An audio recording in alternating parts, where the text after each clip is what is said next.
just a totally different question. Jonathan Monte again. It's an affordable housing question. Our town will most likely see affordable housing in some form. Some members of the board have stated that they would like to see it here in Golden's Bridge. It was mentioned at the League of Women Voters conference in Bedford that was held in the spring that you, Mr. Parsons, said that it should go in Golden's Bridge because I remember that specifically. You said it should go in Golden's Bridge because of the railway station and the fact that we have the most affordable of shopping centers. Wait. I also said something else. Back up. Is this back area? Well, no, suggesting as a site for affordable housing? Well, it wasn't suggesting any specific spot. There was no suggestion. Well, when you say Golden's Bridge. No, Golden's Bridge. Just Golden. This is it. Golden's Bridge in general. Yeah, well, this would be it. The other part of the driveway on the other side of the tracks. Yeah, okay. So, just with this, because I've been following this for quite a while, there will be impact with affordable housing, not just on the town, but you also have to look at the school district. And I'll let Dr. Kreutzer talk about the fact of possibly creating what are called subgroups.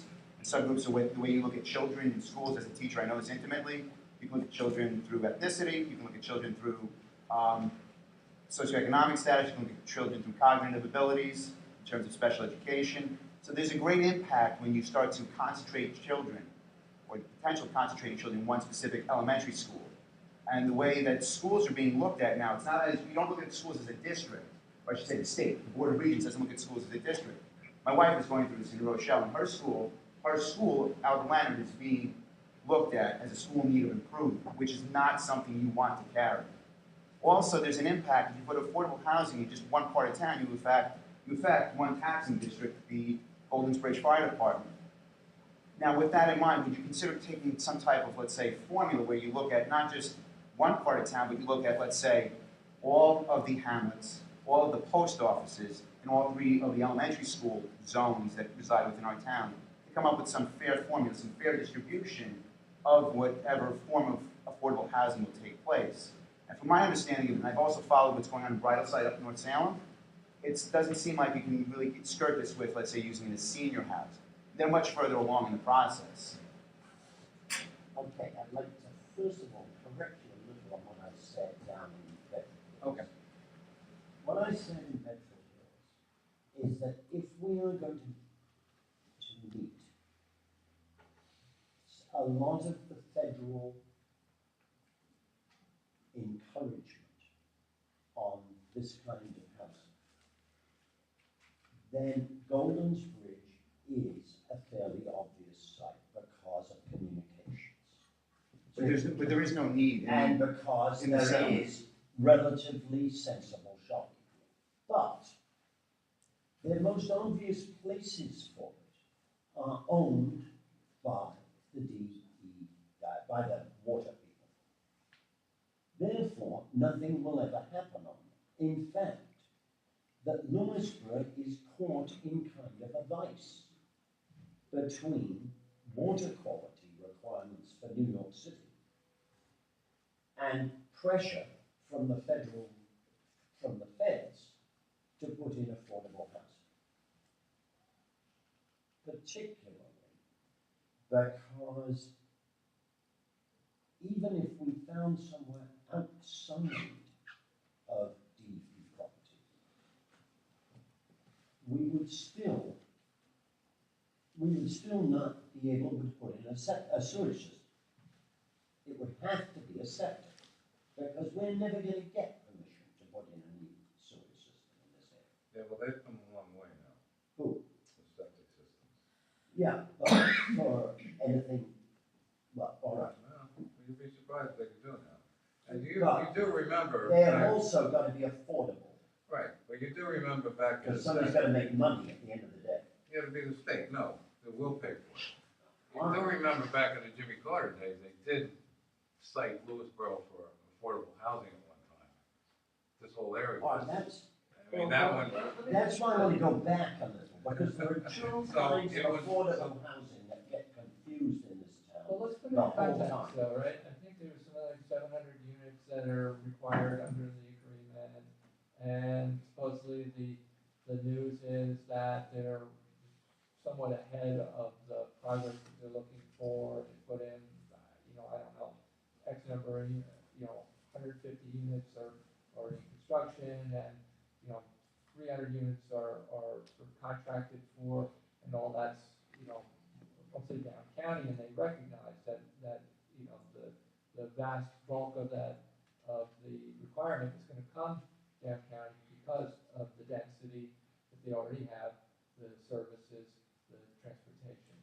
And so if Lewisboro finally gets, a piece of this, I mean, I think we can offer them, 5 units or something and pretty much, negotiate. But we don't know that right now. But let me vote them first, so that I don't necessarily think it has to be, a big complex that sits down in some open space right now.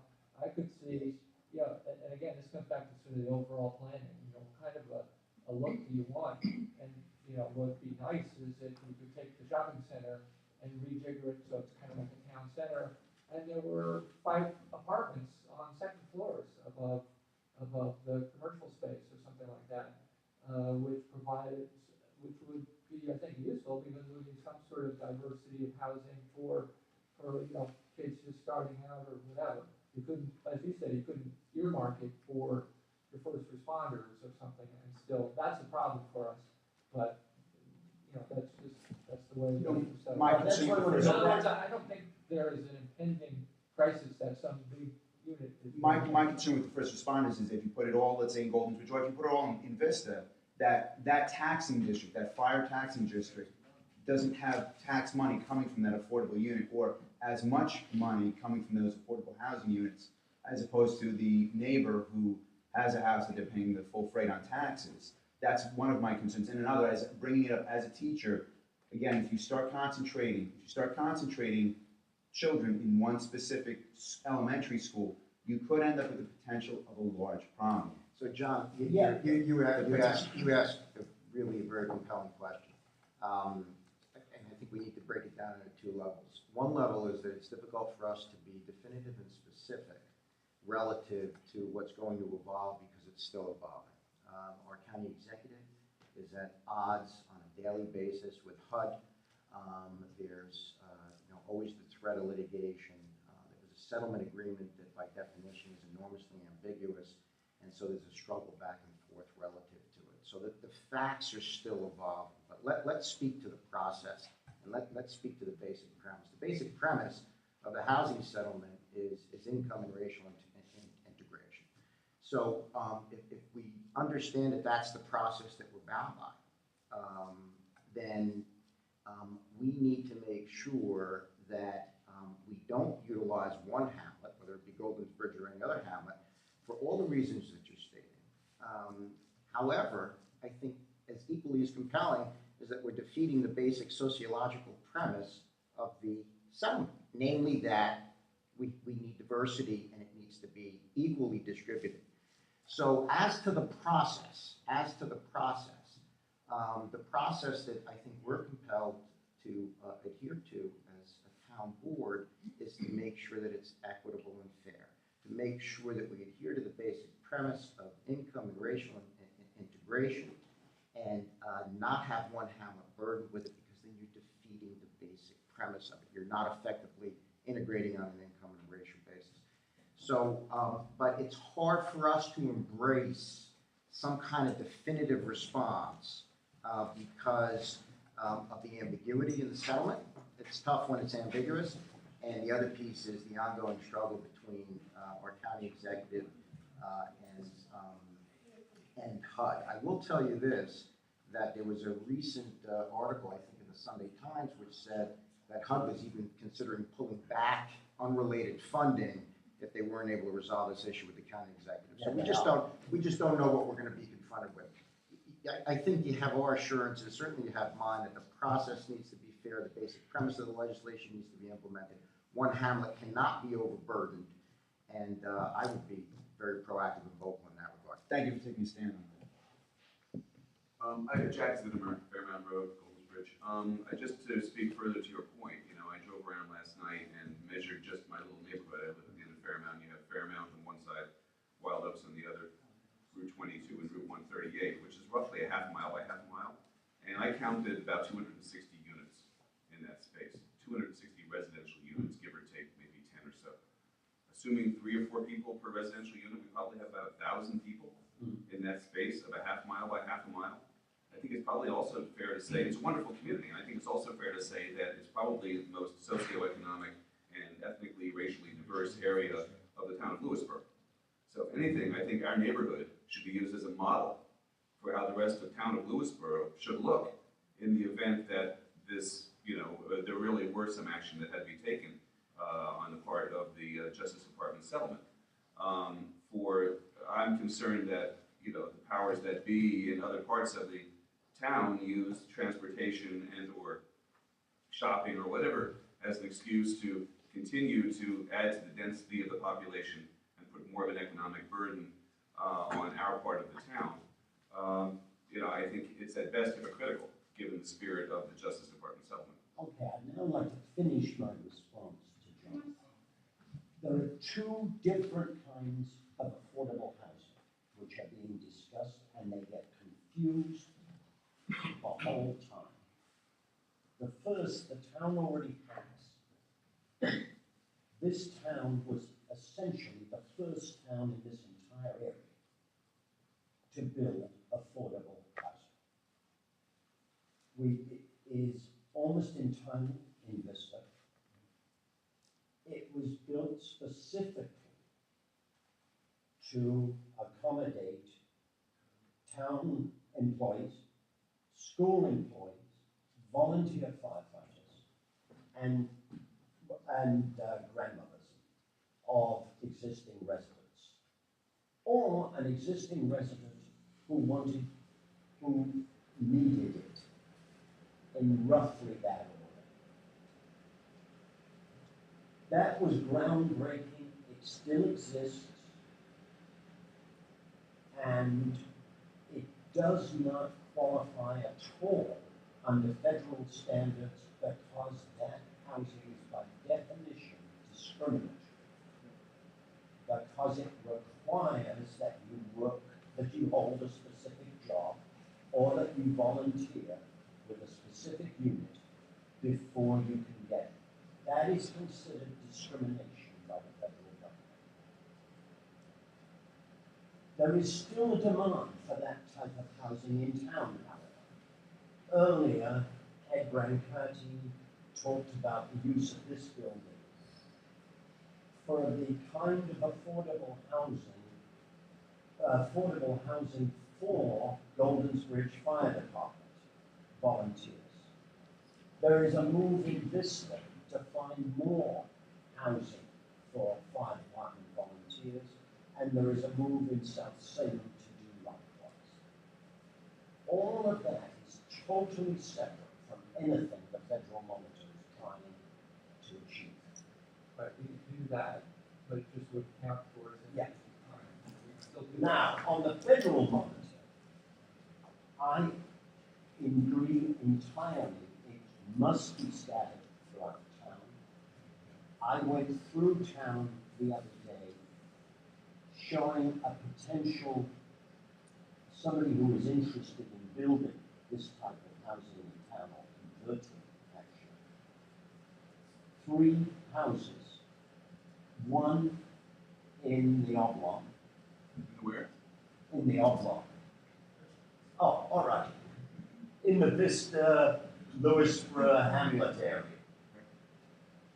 One in Cross River. And one in Golden's Bridge. All right? Where in Golden's Bridge? Come on, this is a developer who, a specific developer. Showing them potential properties, or they were showing me properties that they were interested in. Each of these were existing homes, which they would buy and put maybe 2 apartments in, or 3 apartments. Now they are interested in meeting the federal standard with that housing. That same group already has housing in this town, and it provides no problems whatsoever to its neighbors. Is this A home? Is this A home? Yes, I guess I can say that, yes. Peter, I gotta tell you, from the school district's view, we're not interested in any housing at all. Well, we're not. One of the jobs that I've been brought in here to do is bend the arc on our spending. Yes. And, we do not derive a revenue stream from pupils. We derive a, cost stream from pupils. So we don't exist to bring more children. They don't bring us a scale of efficiency. If I got 150 more children, they'd actually bring us a scale of cost. So any of these housing units bring no value technically to the school system. So we have some board members that would disagree who think it's our mission to have egalitarian states and such. However, from a purely business standpoint, we do not desire any housing, none, zero. I don't think anybody suggests you do. No, so I I'm mean, saying that when you go. You already have some, Yeah, I know, so when you go and show inside or the school try to district. sell or promote, that doesn't help us. In other words, what we would need to bend the tax arc, and again, this would be another conversation for everyone, when a commercial property is brought in, it brings a revenue stream for taxation, which is disproportionately high, and they draw, at least from the school side, no cost. So if a BMW dealership went next to a Mercedes dealership, as a school district, we'd be like, great, that'll help bend the arc on the taxation issue, and they bring no student draw. A 50-unit housing or a 25-unit housing, especially in affordable, will bring us children. Yes. And back to planning, we are going to, what everyone notice, we are going to have serious conversations about our elementary model for delivering education in this district in the next few years. Because we are declining enrollment, and we may not need all the square footage that we're currently operating. If you bring me kids, that could change that. Or if you bring me kids in a certain part of town, that could change that. So our concentration of where we have our students is going to be very important to us. And how many we have in the future will be very important to us. So from the school district standpoint, don't put your hat in the ring for any housing. I wouldn't promote it. I wouldn't cooperate. But this is true for the entire tax base, whether you are talking about supporting a firehouse, supporting town services. Well, certainly, if you get None of the housing. none of these houses, even an expensive suburban home, will never pay for its consumption within its feasible lifetime. So you put in a 500, let's say you put in $1 million home. $1 million home goes into the community. It's going to pay what in taxes? $30,000? How much is a tax on $1 million home? I think a little bit more than that. All right, you bring me one kid, I'm 30-some thousand. So then you gotta supply fire to it, you gotta supply street and all that. But you're bringing 5 kids. Yeah, exactly, it doesn't help. What you want is, again, you want a BMW dealership, or you want a nice little B&B downtown Daytona. That'll bring us no kids, bring some shoppers, you can tax it a little higher. But you're not, you're not interested in Daytona, actually. But, No, I'm just pointing out. that's the type of thing that we would be interested in as a system. So you really, the affordable housing thing, we're trepidatious about it, we're not interested in it. We're not interested in any housing development. If you go and offer up a subdivision somewhere, that will have a negative impact on your system. There is, all I was going to say is there is affordable housing under federal guidelines existing Yes. in Katona, right downtown Katona. Yes. Isn't the affordable housing settlement basically Section 8, and isn't it in a sense discriminatory in that having a job actually precludes you from getting it? You don't have to have Section 8 support. Not required to be Section 8? No, but if you have it, there are I thought it was traditionally, there have been a whole lot of landlords in this country who have refused to accept Section 8 as proof of sufficient income. And if you are building this kind of federal housing, you must accept federal aid as a valid source of income. I believe Section 8 had to be at least a certain percentage of the development in this situation. I don't know, but I've never been told I think that. if you read through the settlement, I've never been told that.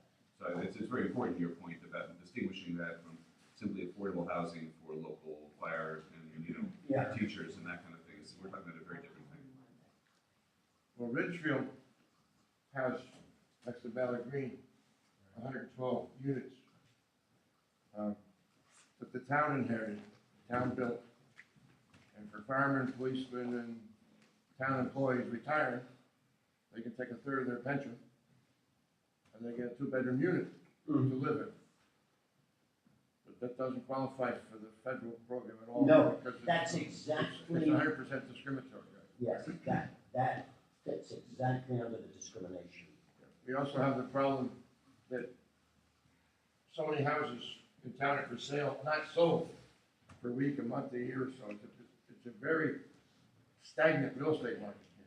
We're not for rentals. Not for rental, because basically we don't permit rentals. Rentals are strong. Yes.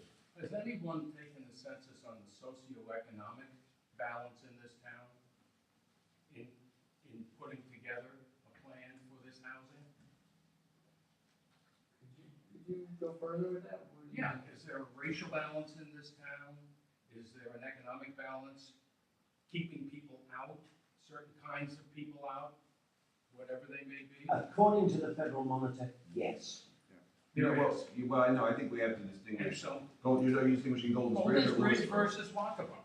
Right. Oh, Well, sorry, that's- I'm not, okay. I wasn't talking about Golden's Bridge. No, I'm talking When about I the said- town. Yeah. I said Socioeconomic. Lewisboro in Walkabout total. versus Golden's Bridge versus Vista.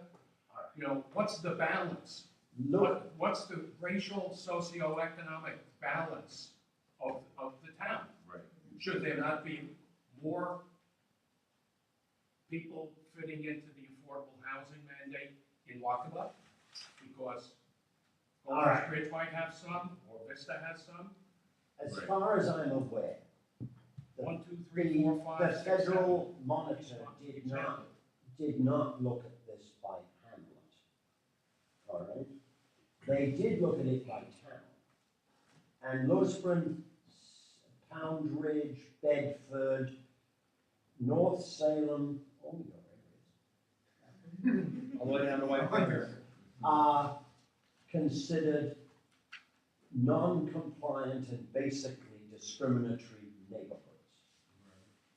That is not true of Mount Kisco. That is not, and Ossining, I think pretty well. They are considered discriminatory, but to such a minimal degree that nobody's ever gonna do anything about it. Is this economic, is this economic security? It's not black and white or. Oh, it's black and white, It's black and well, white. I thought it was money. it's both. If you can't buy it, you can't buy it, But your question is an excellent one. So like, I don't necessarily know it should be incumbent upon the federal government to look at, okay, but it's incumbent But the upon. lawyers it's a- representing the federal government live where? But here's my response, and I Do think they I'm live in Walkabout? agreeing. Right, fucking welcome, right. Right. The inference I think I'm taking from your question, I'm agreeing with, I think it's incumbent upon us, so, as a town board. So when we are confronted with some level of specificity in terms of what housing we're actually looking at, because again, that's evolving, it's absolutely and unequivocally incumbent upon us to make sure the process is fair and equitable, and one variable in that would be to take a look at the socioeconomic Yeah, because diversity. You're dead on, and I because if agree. this does it on a county basis, what you're doing with the way the plan may I evolve agree. is doing it on a town basis where you actually set up discriminatory housing. That would be incumbent upon us to make sure that the process Let me is. respond to that a little bit. My personal inclinations, I have to say, are towards the egalitarian 1% or 99%, occupied, whatever. And I'm definitely out there on that.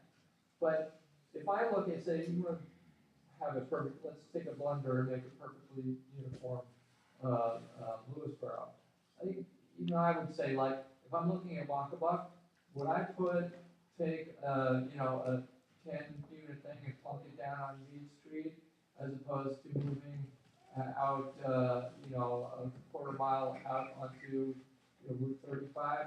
I'd probably put it on Route 35 in the interest of the town, because quite frankly, I think real estate values and things would start to take a hit Well, on they Main do the Street. same thing they would do the same thing in Golden's Bridge. Sure.